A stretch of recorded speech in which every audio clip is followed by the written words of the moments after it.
Empiezo con la presentación. Mi nombre es Yolanda, soy embrióloga del laboratorio de la clínica IVF Spain en Alicante y vamos a hablar hoy del desarrollo embrionario y la importancia de cultivar al estadio de blastocisto. Supongo que muchos de vosotros ya tenéis bastantes nociones sobre el tema, habéis leído mucho, habéis indagado mucho, pero vamos a dar hoy unas cuantas pinceladas y espero resolveros todas las dudas que tengáis sobre el tema. Vale, recordaros que tenéis el apartado de preguntas y respuestas que podéis ir planteando durante toda la sesión y contestaré al final de la misma. Vale, no os preocupéis porque si no nos da tiempo a contestarlas todas, nos pondremos en contacto con vosotros con la mayor brevedad para intentar solucionar las dudas que tengáis o hablar de cualquier caso concreto o cualquier duda que vaya surgiendo. ¿De acuerdo? Empezamos con la presentación. Quería empezar haciendo una pequeña introducción de los laboratorios de reproducción asistida y cómo han ido evolucionando en los últimos años para permitirnos cultivar los embriones hasta el estadio de blastocisto con mayores garantías. Como muchos de vosotros conoceréis, hace unos cuantos años, no tantos, los embriones se solían transferir principalmente en día 3 y solamente aquellos pacientes que tenían cierto tipo de indicaciones médicas transferían sus embriones en estadio de blastocisto. Las indicaciones generalmente eran pacientes que tenían fallos previos de implantación, que ya tenían algunos ciclos previos.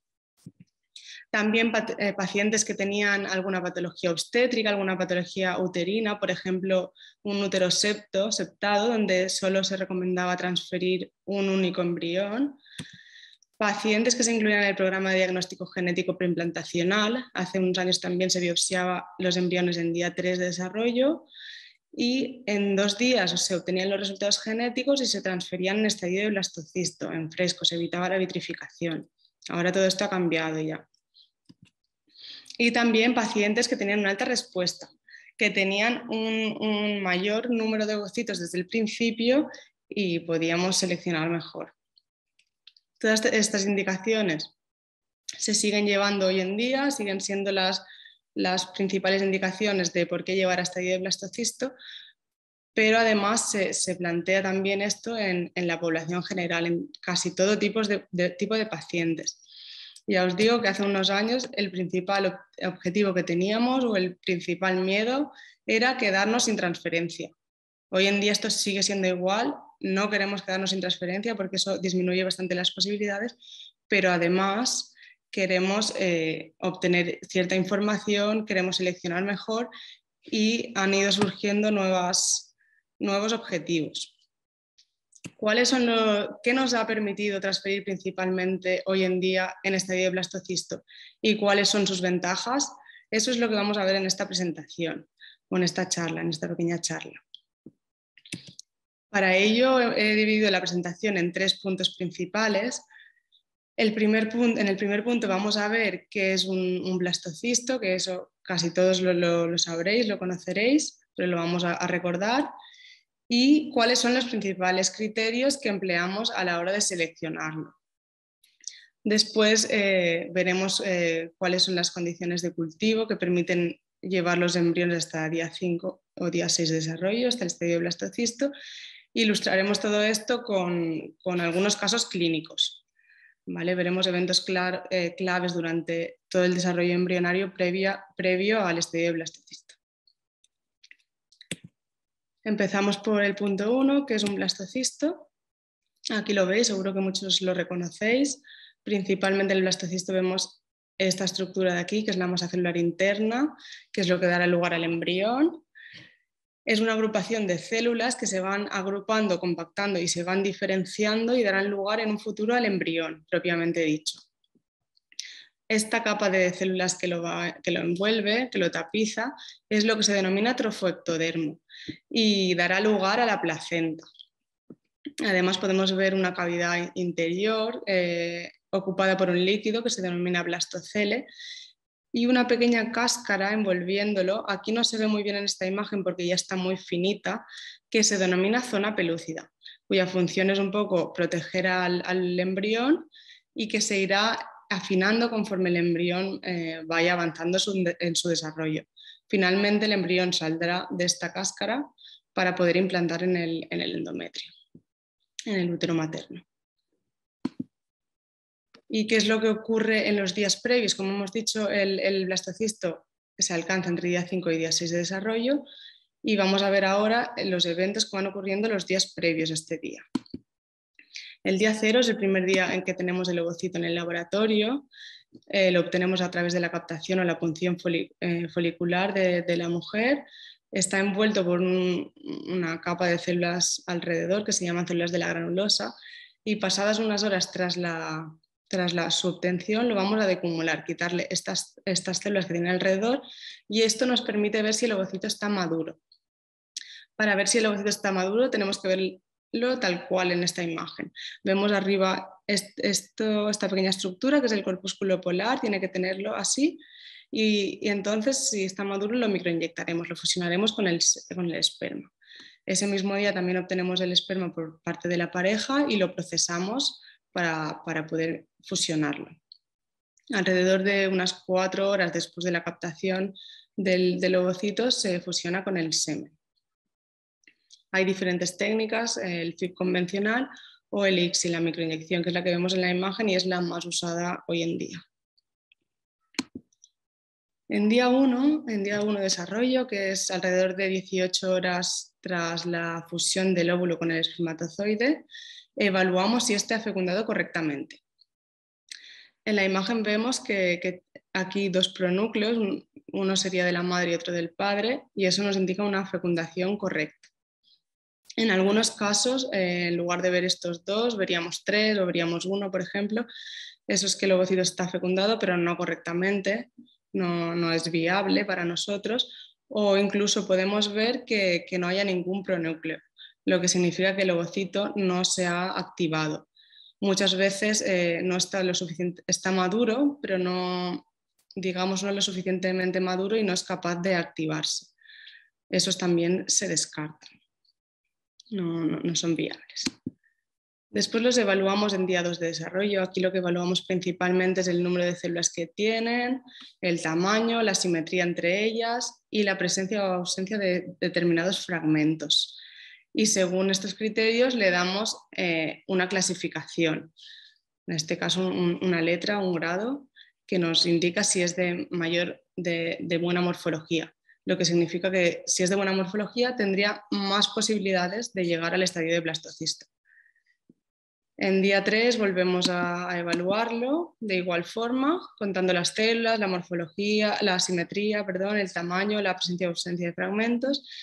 Otra vez nos está indicando la posibilidad, a mejor morfología, mayor posibilidad de alcanzar el estadio de blastocisto. Durante estos días en nuestro laboratorio vamos informando a las pacientes de cómo siguen evolucionando. En día 4, el día siguiente, estas células que hemos visto antes, siguen dividiéndose, siguen en división y se van compactando, formando esta estructura que vemos en la imagen denominada mórula. Nosotros en día 4 no solemos evaluar el embrión, porque no nos aporta información extra y por tanto tampoco nos ponemos en contacto con los pacientes en este día.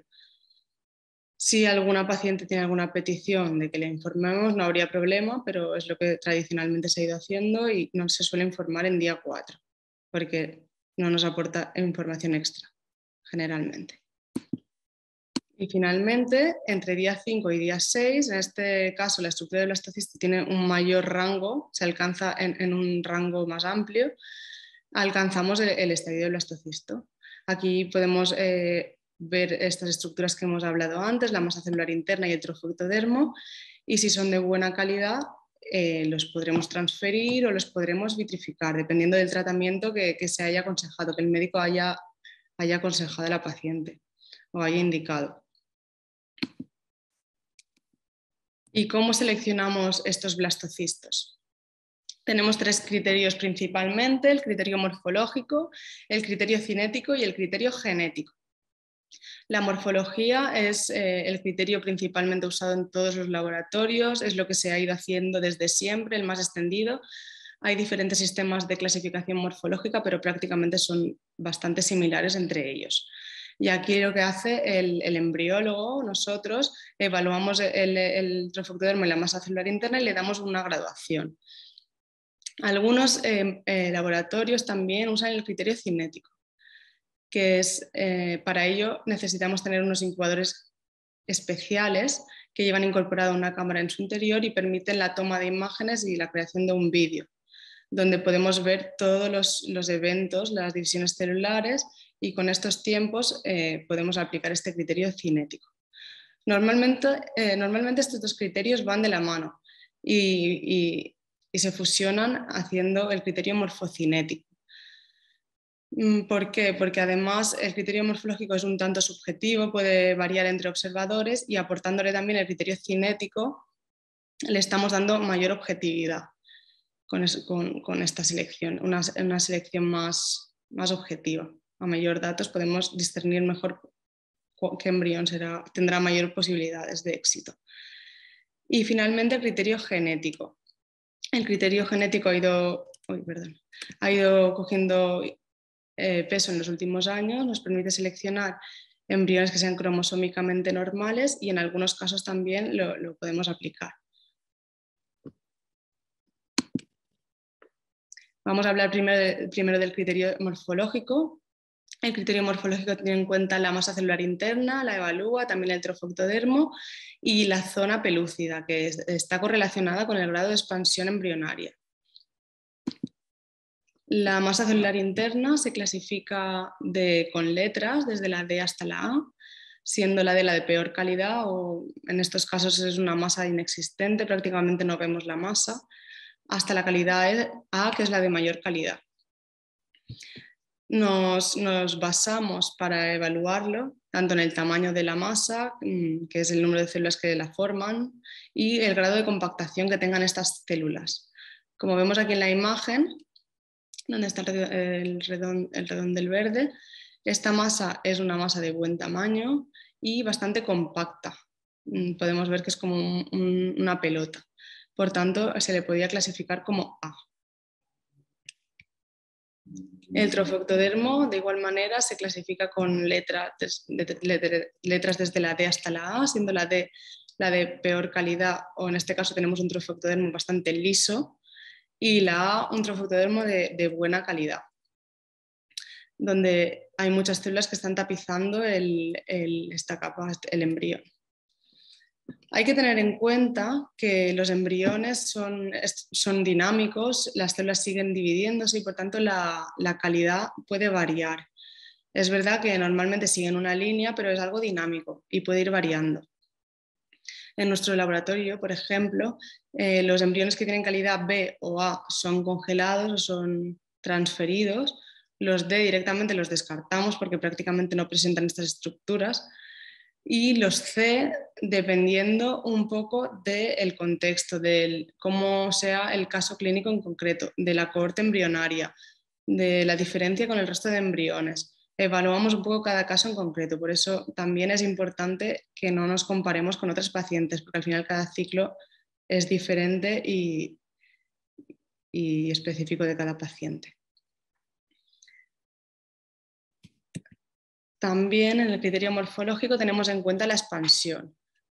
En este caso, en nuestro laboratorio usamos números para clasificar la expansión. Esto varía más entre los diferentes sistemas de clasificación embrionaria, pero nosotros tenemos el 1, que es el más pequeñito, que podéis ver que es el más tempranito, hasta el 6. Conforme va avanzando le vamos dando un número. Los embriones que son viables pasan por todos estos estadios, van evolucionando conforme pasa el tiempo, y el objetivo es, como vemos aquí, el grado 6, que salga de la zona pelúcida para que consiga implantar. Nosotros en el laboratorio no solemos ver que los embriones hayan salido de la cáscara, se suelen quedar en el estadio 5 generalmente, y ya una vez transferidos ellos salen naturalmente de la zona e implantan. Es verdad que en algunos casos esto ya ocurre en nuestro laboratorio. No es indicativo de mejor o peor calidad, es una evolución natural que tienen que hacer. Lo único que cuando salen de la zona pues son un poco más susceptibles, ya pierden esta cáscara y son más, por decirlo de alguna forma, un poco más débiles. pero es el proceso natural que tienen que seguir. En cuanto al criterio cinético que hemos nombrado, para ello, para poder aplicarlo, como ya he dicho, hay que disponer de incubadores time-lapse que presentan una cámara en su interior y permiten hacer fotos de los embriones y crear este vídeo. Estas incubadoras nos permiten también observar los embriones en cualquier momento, observar sus ciclos celulares y también nos permiten observar fenómenos que de otra forma no podríamos observar o que no son perceptibles a la vista humana, como son divisiones directas que van, por ejemplo, de 1 a 3 células, asincrónicas, y esto nos aporta mayor información. Por tanto, nos permite seleccionar los embriones, además, por rangos de tiempo óptimos de los eventos clave, de los eventos de las divisiones celulares. Y se han aplicado, con estos tiempos se han generado muchos algoritmos que se relacionan con la tasa de implantación o correlacionan estos tiempos con la posibilidad de ser un blasto cromosómicamente normal. Hay un montón de algoritmos que después cada laboratorio tiene que ver si sirven para sus embriones. Tiene que verificarlos. Y finalmente tenemos el criterio genético, que también se puede aplicar a la selección de los blastocistos. Ha ido tomando el criterio genético fuerza en los últimos años.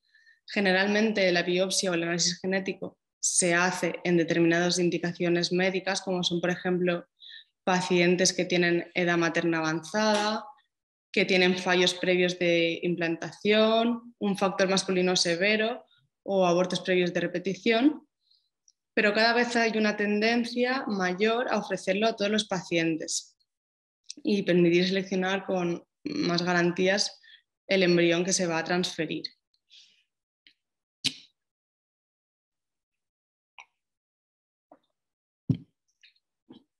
Para hacer la biopsia embrionaria, como veis en la imagen, necesitamos que el embrión esté bastante expandido para no dañarlo, y lo que se hace es coger unas cuantas celulitas de la parte del trofoectodermo, la parte que dará lugar a la placenta. Cogemos con una pipeta unas cuantas células, le damos unos pulsos de láser, no sé si veis bien el láser ahí en la imagen, el puntito ese rojo, que nos permite separarlo del resto, y estiramos un poco y ya tenemos separada la parte del trofoectodermo que introduciremos en un tubo y mandaremos a analizar al laboratorio de genética, y el resto del embrión que lo vitrificaremos a espera de resultados.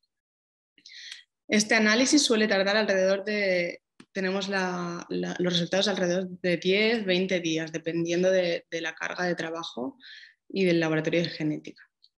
Una vez tengamos los resultados, si el embrión es cromosómicamente normal, tiene los pares de cromosomas adecuados, se podrá transferir, y los que no sean cromosómicamente normales se descartan directamente. También tenemos hoy en día los casos de mosaicos que hay que evaluar con el médico si se pueden transferir, si no, pero generalmente a grandes rasgos esto es lo que ocurre tras el análisis genético. Ahora vamos a ver en segundo lugar cuáles son las condiciones de cultivo de los laboratorios que nos permiten llevar los embriones a estadio de blastocisto con garantías. Bueno, como ya sabéis todos, las condiciones del laboratorio son óptimas y muy controladas. Como el objetivo principal es que los embriones se sientan como en casa, como en el útero materno, tenemos unas condiciones muy concretas, tanto de temperatura como de gases, como de dióxido de carbono y oxígeno. ¿Vale? Dentro de las incubadoras, en el ambiente, en cualquier superficie calefactada, y para que sean condiciones óptimas y estables lo vamos controlando diariamente, estas temperaturas. Además, todos nuestros equipos están sometidos a una limpieza exhaustiva y mantenimiento y calibraciones de forma anual, bastante estricta. Y también el medio de cultivo ha ido evolucionando en los últimos años para, como ya he comentado antes, permitir este cultivo de forma más segura y de forma más similar al útero materno posible también. La composición de los medios ha ido cambiando en los últimos años, cada vez de forma más similar al útero. Ahora ya no se necesita el cambio de medio, antes se cambiaba prácticamente cada 2 días, ahora dejamos el medio estable desde día 0 hasta el día 6 y los embriones se desarrollan en este medio sin problemas. También los incubadores han ido evolucionando, permitiendo, por ejemplo, usar bajas concentraciones de oxígeno, igual que en las condiciones uterinas, aumentando también la tasa de llegada a blastocisto. Hoy en día también cultivamos en humedad, de forma que las condiciones en el medio son más estables, no cambian las condiciones del medio, la concentración, el pH, la osmolaridad, todo está muy estable. Y además, un cambio bastante importante también es que se han introducido los incubadores time-lapse, que al hacer estos vídeos del desarrollo embrionario nos permiten observarlos sin necesidad de sacarlo de los incubadores. Antes los tenía, bueno, algunos laboratorios aún lo hacen o en algunos casos aún se hace, que tenemos que sacar los embriones para poder verlos en el microscopio. En estos incubadores los vemos sin molestarlos. Están muy estables aquí. Y ahora vamos a ver con los casos clínicos cuáles son los eventos claves durante este desarrollo, porque es importante el cultivo a blastocisto. El cultivo a blastocisto nos permite una selección natural, naturalmente ellos se van seleccionando los que van a llegar a blastocisto y los que no. Y hay 2 eventos clave durante estos días. El primer evento clave, como ya hemos dicho, es la activación del ovocito que fecunde correcta o incorrectamente, que esto ocurre desde el día 0 hasta el día 1, como vemos aquí en la imagen. Esto depende principalmente de cómo esté el ovocito. Son factores que a simple vista no podemos ver. Nosotros lo vemos aquí maduro, pero a veces no ha madurado lo suficiente y no es capaz de activarse. Y en día 3 de desarrollo entra a activarse el espermatozoide, entra a tener lugar el genoma embrionario propiamente dicho. Por eso muchas veces habréis oído que si los embriones tienen un correcto desarrollo hasta día 3, pero después no alcanzan el estadio de blastocisto, en ocasiones os se dice que puede deberse principalmente a un factor seminal, a factores obviamente que no vemos a simple vista y que muchas veces tampoco podemos afirmar al 100%, pero es indicativo de que algo le pasa al semen. Por tanto, generalmente, así de media, no podemos decir que sea en todos los casos, pero alrededor de un 75-80% de ovocitos son capaces de activarse, de fecundar correctamente. Si partimos de 10 ovocitos, normalmente tendremos 7 u 8 en día 1. Y después, cuando entra a jugar un papel importante el espermatozoide, desde día 3 hasta día 5, alrededor del 50% de la mitad alcanzarán el estadio de blastocisto. Si teníamos 8, tendremos 4, así a rangos generales, que alcanzarán este estadio. Por eso ya estamos haciendo esta selección natural de la que hablábamos. Con ello, ¿qué se ha conseguido con esta mejor selección embrionaria? Pues las tasas han aumentado desde un 30 a un 65% de embrión solamente transfiriendo un único embrión. Por tanto, hemos reducido la tasa de embarazo múltiple y los riesgos que ella conlleva. Los embarazos múltiples sabéis que tienen bastante riesgo, tanto para la salud de la madre como para la salud del feto.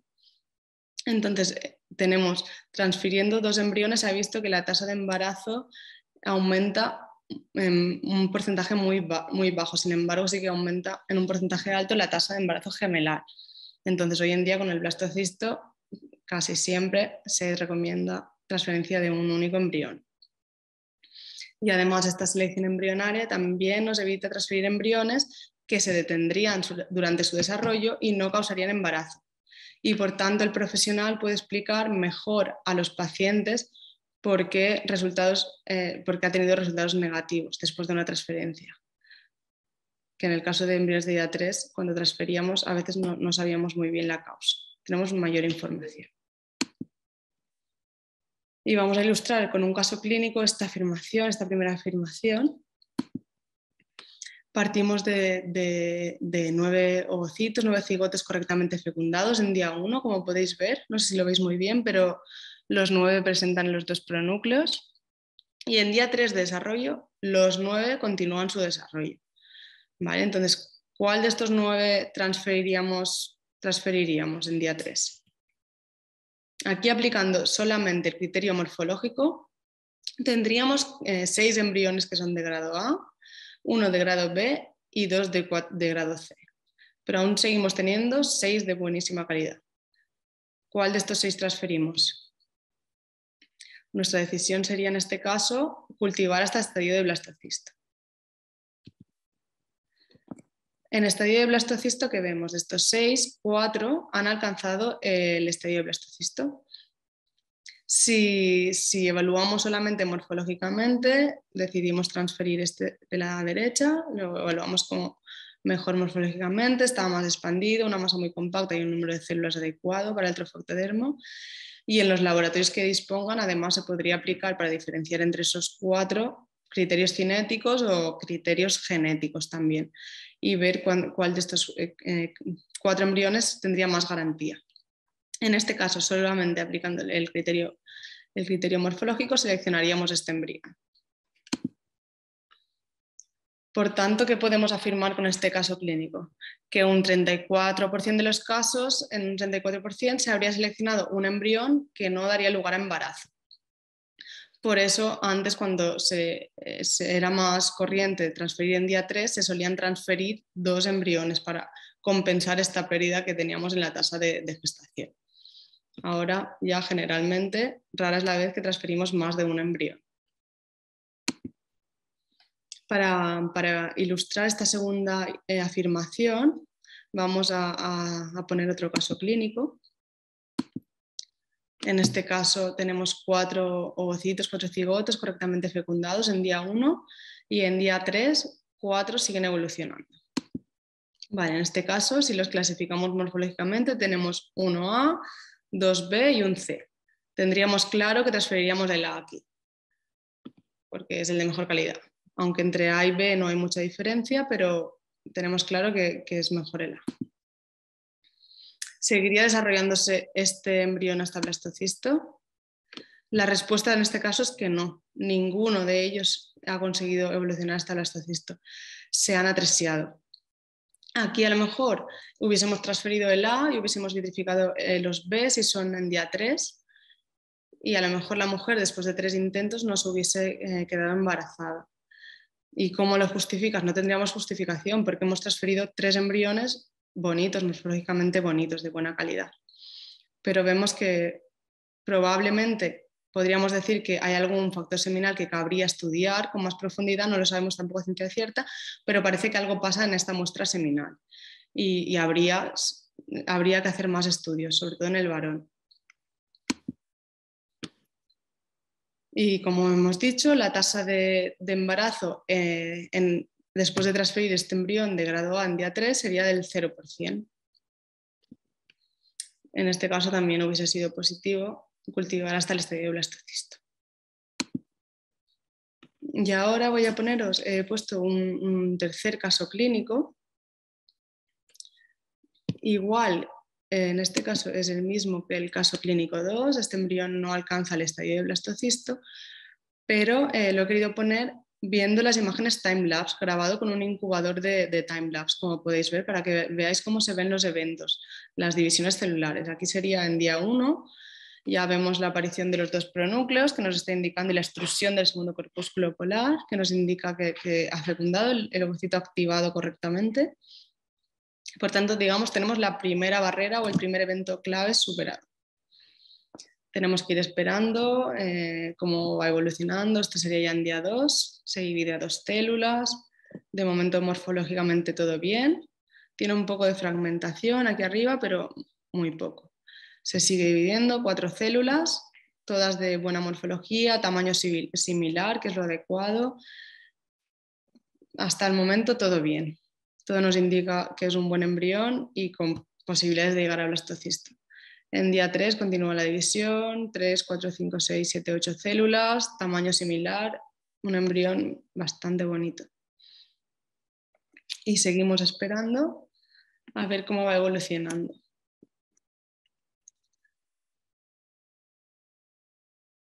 Vemos cómo las células siguen dividiéndose.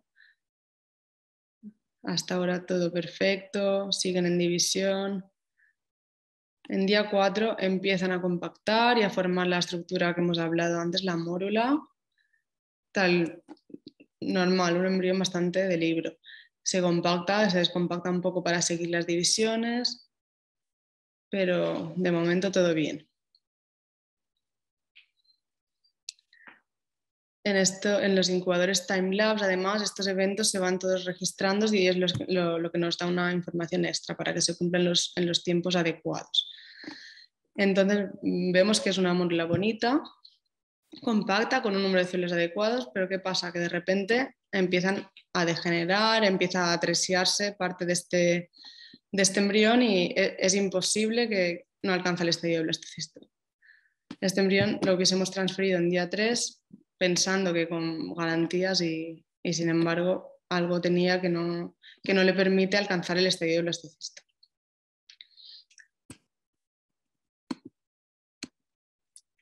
Y con todo esto, las conclusiones que se pueden sacar es que este cultivo en largo, prolongado, hasta estadio de blastocisto, ha sido posible gracias a las mejoras en las condiciones de los laboratorios y en las condiciones de cultivo. Nos ha permitido simular las tasas de las condiciones uterinas y cultivar con altas garantías de llegada a blasto. Además, muy importante, hemos reducido la tasa de embarazos múltiples y los riesgos que ellos conllevan, tanto para la madre como para el feto. Esto también se ha conseguido por una mejor sincronía entre el embrión y el endometrio.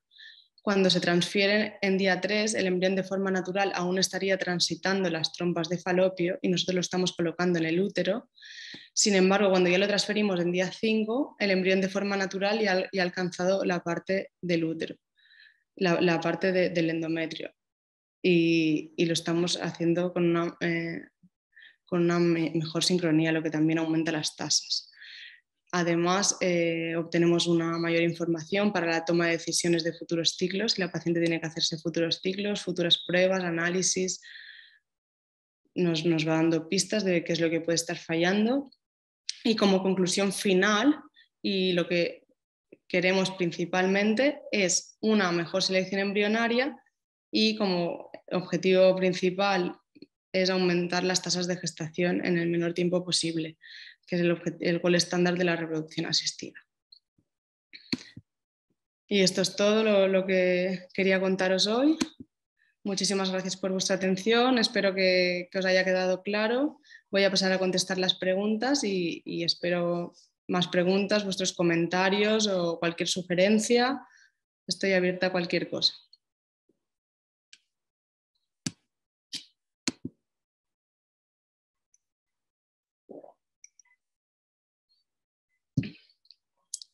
Estoy viendo aquí algunas preguntas, un par de preguntas que voy a ir respondiendo. ¿Es mejor el blastocisto en día 5 que los de día 6? Generalmente no es mejor. Hay mucho debate, ha habido mucho debate, ha habido mucho estudio científico, muchas publicaciones. Hay controversia también, pero se ha visto que no. Lo único que, como hoy en día las transferencias se hacen en mayor medida en diferido, aunque el embrión sea en día 6, los médicos te van a dar 5 días de progesterona, entonces tu endometrio estará en día 5 y eso es lo que importa, porque hay una mayor receptividad endometrial en día 5. Por tanto, cuando transferimos un embrión en día 5 o en día 6, las garantías de éxito son las mismas. ¿Pierde el embrión energía por el proceso de congelación y descongelación? No. El embrión, la técnica de congelación o de vitrificación, que es la que usamos hoy en día, tiene altas tasas de éxito, alrededor del 98%. El embrión está igual que el primer día que lo congelamos y está ideal si sobrevive correctamente.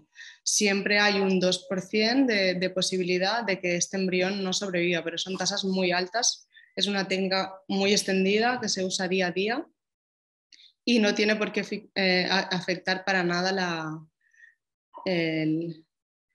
a las tasas. Vale. ¿Cuáles son las garantías de que un blastocisto termine en embarazo? Pues depende de muchos factores en este caso. Porque depende de la edad materna, depende de muchísimos, de la calidad morfológica, cuando mejor calidad, más posibilidad de que termine un embarazo. Depende de muchos factores. Así, generalmente alrededor de un 60% de tasa de embarazo positiva. Después que continúe un embarazo, que no haya aborto. Esto es dependiendo de cada caso, pero son tasas bastante altas. Han ido incrementando en los años.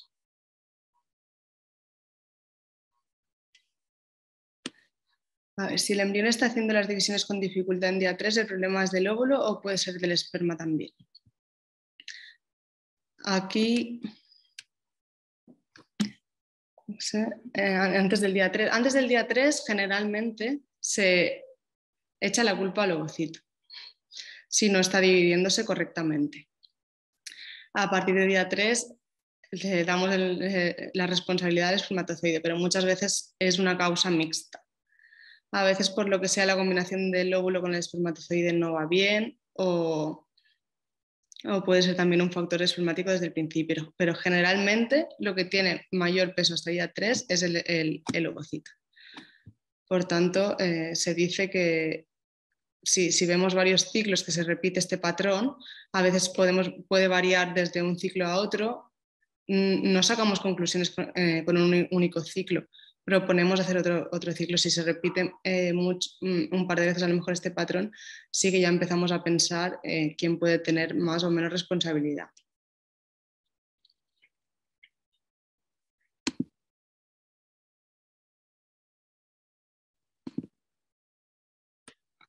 No sé si tenéis alguna pregunta más.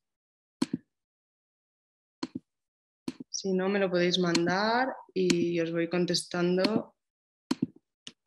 Os voy mandando las respuestas por correo. Espero que os haya quedado claro. Me espero unos minutitos por si os surgen más preguntas, cualquier cosa me vais diciendo. ¿Me estáis escuchando bien, verdad?